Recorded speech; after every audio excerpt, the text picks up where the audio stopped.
প্রথমেই সকলকে জানাই শুভ রথযাত্রার প্রীতি শুভেচ্ছা ও আন্তরিক অভিনন্দন। আর রথযাত্রা মানেই আমার বাড়িতে অনুষ্ঠান হবে না সেটা বলাই বাহুল্য।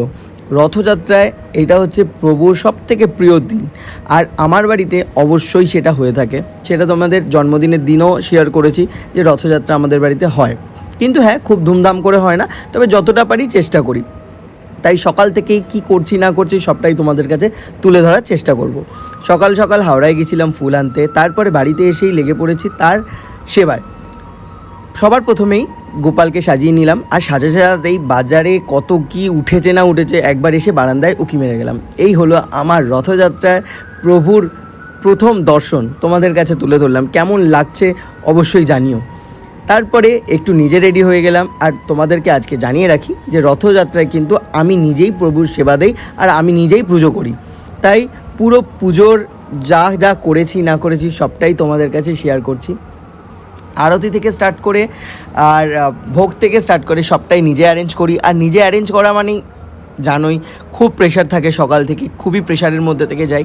আর যেটুকু শিখেছি এই পুজোর সরঞ্জাম গোছানো বা পুজো কিভাবে করতে হয়, ভোগ কিভাবে সাজাতে হয়, সবটাই আমার গুরুদেবের কৃপাতেই তিনিই শিখিয়ে দিয়েছেন।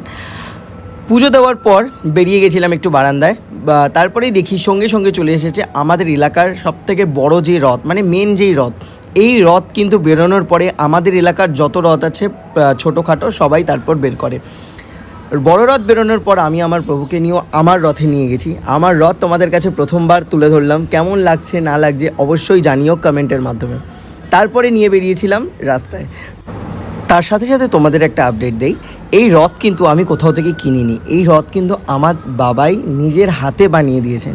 আর তার সাথে সাথে দেখতেই পারছো যে ওপরের ধ্বজাটা আমার রথে লাগানো, সেটা কিন্তু সাক্ষাৎ পুরীর একদম মন্দিরের ধ্বজা, সেখান থেকে কিনে এনেছিলাম। কিনে এনে আমি দু রকমের কালারের আছে আমার কাছে, যেমন একটা হলুদ একটা লাল, এই দু রকমের ধ্বজা আমি প্রত্যেক বছর রথে লাগাই। একটা কালার যদি আমি সোজা রথে লাগাই, আরেকটা কালার তো আমি উল্টো রথে লাগাই।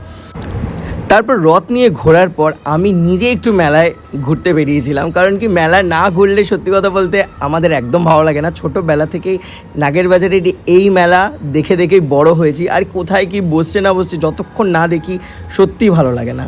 তো কেমন লাগলো আমাদের এই রথযাত্রার প্রথম পর্বের ভিডিওটা অবশ্যই কমেন্ট করে জানিও।